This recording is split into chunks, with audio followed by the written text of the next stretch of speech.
for the average person, I mean, what type of working knowledge do you think folks need to have? What are the basics that they need to make Right. sure they understand?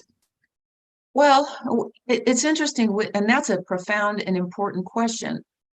What do you need to know to be an empowered citizen? Okay, I think that's the fundamental question. The more you know, the more powerful, so to speak, you can be. Now, in our case, we wanted to break it down, make it easily approachable and easily understood sequentially so that people can click here and there for whatever interests them. As far as what do people need to know?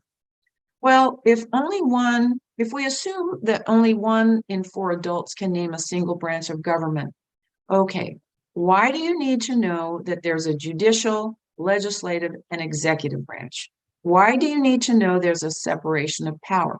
Why do you need to know they are equally powered? Okay, they all have an equal role in our democracy.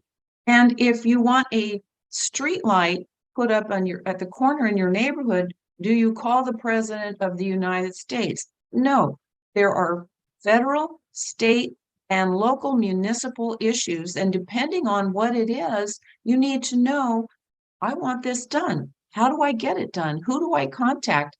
And Civics for Life does explain that, as well as how to find your representative at various levels. Hello, Georgia. Hello, Metro Augusta, and hello, wherever you are. This is Janice Allen Jackson welcoming you to this edition of Local Matters, a show designed to make you a more confident voter and a more engaged citizen. If you've not already, please subscribe to Local Matters here on YouTube. And if you're on Facebook, please follow us so that you catch every single episode of the show. Local Matters family, today we have a special treat, and that is a guest who is joining us from the Sandra Day O'Connor Institute.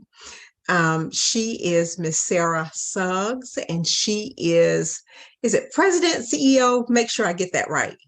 Yes. Okay. All right. Very good. Of that institute. And she's going to talk to speak to an issue that is at the heart of why Local Matters exist. And that is the challenge of making sure that people understand how government works. Thank you so much for being with us today. How are you doing? I'm fine, and thank you so much. It's such a pleasure. Your program is an important one, and I wish there were more of them across the country. We'd be a better nation if that was true. That's what we're aiming for certain. So one of our traditions on Local Matters is that we ask our guests to tell a little bit about themselves in their own words. So please let us know who you are, the organization that you represent, and then we'll get into the meat of our conversation for today. Sure. Well, I'm Sara Suggs, and I've worked with and for Justice O'Connor and the Sandra Day O'Connor Institute for American Democracy for going on 12 years now. Prior to that, I was with another nonprofit, the National Women's Hall of Fame in New York, that honors and celebrates women's accomplishments and contributions to our nation across several areas of life and expertise. But with the Institute, Justice O'Connor, I had the opportunity to engage in a nonprofit. First of all, I admire her body of work and the pillars that the Institute represents, which are civics education, civil discourse, and civic engagement. And that's right up your alley too, Janice. That's correct. That's exactly why we exist. How long has the foundation, did you tell us how long the Institute's been around? Well, the Institute was founded by the Justice in 2009 when she retired from the Supreme Court, after she did. But initially, our work was in primarily domestic violence space, human trafficking, child sex trafficking prevention. We had a significant grant from the Avon Foundation for Women, and that was a 5-year grant and programs. And as that was winding down, Justice O'Connor gathered with us at a strategic planning task force, or strategic planning board meeting, and advocated we really need to focus on American democracy. Now, that was in 2015. And so we were going down that path, and then something called the pandemic hit, and we had to convert all of our programs to an online platform, as most organizations did. And with that, following the death of George Floyd, we created a series, something called the Constitution Series, Equality and Justice for All. And we offered a speaker platform to address issues on the topics of equality and justice, beginning with the Thurgood Marshall Civil Rights Center at Howard University and their executive director, Justin Ansford. And he illuminated and educated our audience so thoroughly. And then from there, we had Dr. Spencer Crew from the African American Museum of Culture and History, and so on over the course of a year. Well, lo and behold, we had participants from all 50 states and 29 countries around the world, all eager to learn about this topic and American democracy. And that's when our board said, we need a platform that is focused across the spectrum. And that's when we created Civics for Life. All right, very good. Thank you for that background.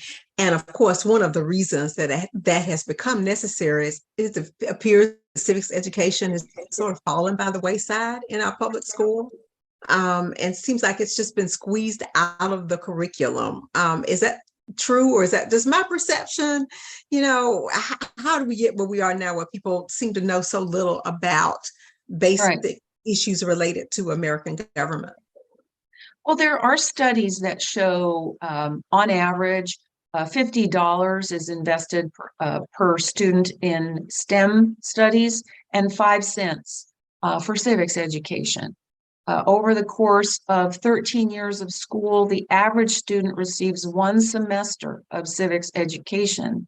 And so you can look at that statistic and see it manifesting in our country, among our citizens. Now, there are wonderful programs for K-12 that are trying to address this gap, and they do a great job. But there are also a huge swath of citizens that are already out of school, so they miss the boat. And what do they do about their knowledge gap on civics and how government works? That's why we created Civics for Life, really primarily targeting those adults, individuals 18 plus that are already out of their school years. Okay. And you've mentioned Civics for Life. Tell me exactly, what is it, who can access it, and what types of things will they learn if they access that platform? Okay, well, civicsforlife.org was created with the help of our staff. Our director of civics education is in North Carolina, and he taught civics education to high school students with learning differences for 20 years. And so what his ability and one of his gifts is the skill to take a subject, whatever it is, and break it down into understandable pieces and parts. And so on our website, he's taken civics from the beginning of our nation's founding to today, and so that citizens have the opportunity to log on. It's completely free of charge, learn about something, fill in on something, brush up on something. And then our director of public policy was a research fellow at Stanford. He was with the Fordham Institute in Washington, D.C. for many years, which is an education think tank. And before that, he was in Manhattan with the College Board, which creates the AP curricula, advanced placement curricula for the country across the nation, and including government.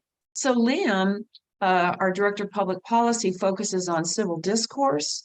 Benjamin Maynard focuses on civics education, and then our staff collectively focuses on the civic engagement piece. And now, in terms of accessing Civics for Life, is it just a matter of going to your website and signing in? I mean, how would our folks? It is. We do not even require sign up. I'll tell you, we have had summer programs for youth to teach them about democracy. It's a 5-day camp. summer camp, and the parents come to us afterwards embarrassed and saying, my child now knows more than I do. Do you have a camp for adults? And this was another catalyst for us to create Civics for Life. Some people can be embarrassed that they don't know about the Bill of Rights, or other topic, and it's okay. I mean, my goodness, you didn't have it in school. How are you supposed to know? There was the Annenberg Center for Public Policy. If you remember TV Guide, the late Walter Annenberg founder, he created and endowed the Annenberg Center for Public Policy. And every year on September 17, Constitution Day, they release a survey. Well, the survey historically has showed that only 1 in 3 adults can name a single branch of government. Well, last September 2022, it dropped to 1 in 4. Only 1 in 4 adults can name a single branch of government. So it's trending downwards, which is alarming. And so what we want people to do is feel free, come, go, log on when you tuck the kids in bed or you're having your cup of coffee, brush up on something, read about something. Some people want to know about a specific area. What is the Electoral College? Why does it exist? Why do we need it? These are important and profound questions that impact election outcomes we need to know. And I know we're going to ask you this at the end, but I want you to go ahead and tell me now, what is the web address that I could go to if I want to say brush up on the Electoral College or the Bill of Rights or the Constitution? It is civicsforlife.org, FOR, civicsforlife.org. And really that also implies lifelong learning, because it's not just, okay, I'm done and I'm all good. But really things are, and there will be new content continuously, but there's room for us to learn as we go from from the earliest ages to cradle to grave, practically. But anyway, we hope that people feel comfortable and we welcome them to our site at any time. Okay, great. And one of the other things I was thinking of as I learned more about this concept is, how much do people really need to know? I mean, there are people who get doctorate degrees in Right. American government or political science. So Right. they become subject matter experts in many of the things that you're talking about right now.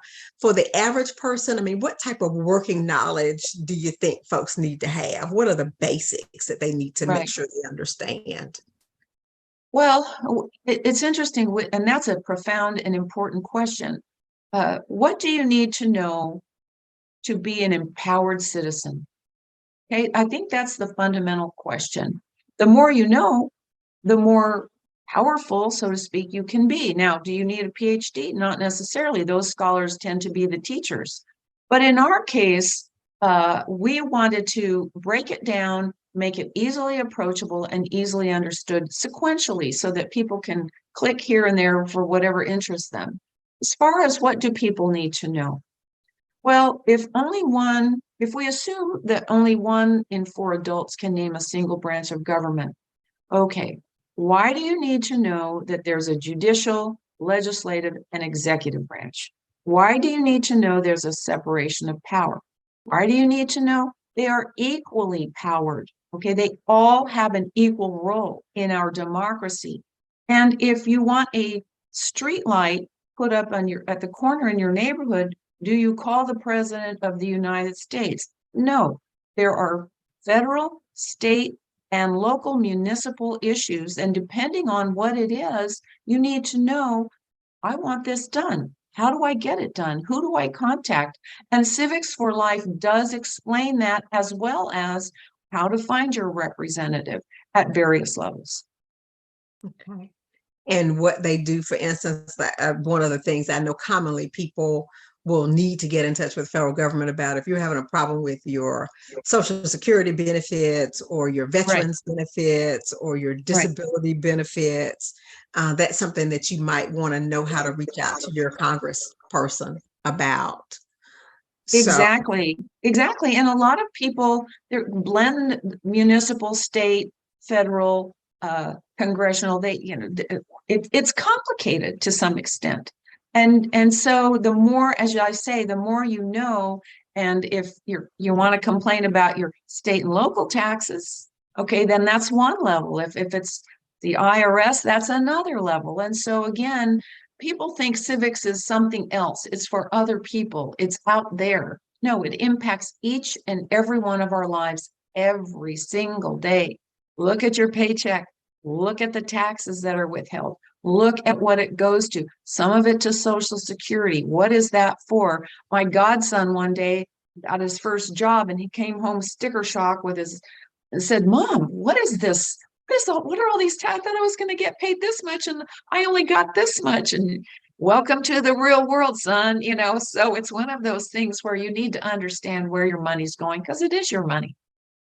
And my kids had the exact same reaction when they entered the workforce. They were like, "Wait a minute, where's my money? Somebody stole my money." Sort of feeling. And as you say that, as part of Civics for Life now, is there something that kind of explains FICA, all those other little initials they see Well, on the paycheck? Isn't that an excellent question? Now, you've just added more content to our website because these are things that are important. And what are all of those initials that you see on your paycheck? I'm going to write that down right now, Janice, because you've just given us one more thing to add and research. Yes, please, Yes. because I think that will help bridge the gap and make the connection. This is why you need to understand a little bit more about how government works, because you need to know where your money is going. That's exactly right. And even at that level, that can involve civics. In some cities, there's no tax on groceries, and others want to have it and some want to eliminate it. That impacts every time you go to the market. So yeah, I think the more you can find out and learn, the sharper and more capable you'll be. And not just that, just explaining it to others or to your children. Yeah, exactly. Got another question that I want to get to. You've made reference to already. Let's delve a little bit deeper in that. Here on Local Matters, we focus on local and state government for the most part, and what happens to local and state government with the goal of people feeling more empowered to improve their quality of life. Fundamental purpose that Local Matters exists in many ways. Same thing with the Sandra Day O'Connor Institute, reasons that you exist. We've talked a lot about federal and state and local and how people can get confused about where they need to go to get certain answers or information. And I'd like to then pose this question: does your platform, the Civics for Life platform, address local government at all, or does it pretty much stay at the federal level? Oh no, there is information on the differences, not just within the branches, but if you look at your municipal government, there are the three branches at the local level as well. Who's the executive? The mayor. Who is the legislative branch? The council. And then the courts, of course, your municipal courts. So there are examples of the branches at every level of government in our country. And so again, helping citizens understand that.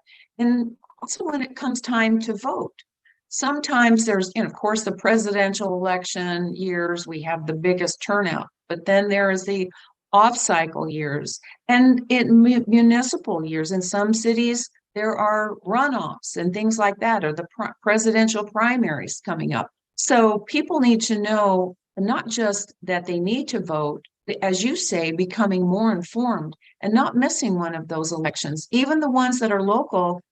That can again impact your taxes and how much you pay or who's representing you at the council level. Yeah, for sure it addresses how much you're paying. I just got a property tax notice, because there's a reassessment going on. I got my notice, and this is not state of Georgia. This is for an out-of-state property. And I went, oh my goodness, can't wait for the sticker shock associated with the reevaluation of that property. Right. So you pay as citizens, we pay to the local level, we pay at the state level, and we pay at the federal level. So yeah, that education is extremely important for our residents. Right. As you just think about everything that you all have done to make sure that people are better educated, better engaged, and there is more civil discourse. Mhm. Let's focus a little bit on the civil discourse piece. It seems like it's getting more and more uncivil, as we looked at the events of January 6th and everything that has followed. Do you think there is any hope, and can you speak to the methods you all are employing in order to make that discourse more civil and more cordial? Well, things are definitely more polarized and uncivil. There's no question about that. We see it every day. Uh, how can things change? Well, you'll recall during the pandemic, we were coming out of it. Some people, oh, we're canceling Thanksgiving. Nobody can talk at the dinner table, or, half of the family feels this way and half the family feels that way. And so it was just like nobody wanted to go to battle. And so why? So you have to ask yourself, well, why can't a family have Thanksgiving? Well, because they like this or that, or don't like this or that. Part of civil discourse is, what did our grandmothers teach us? Be polite, listen.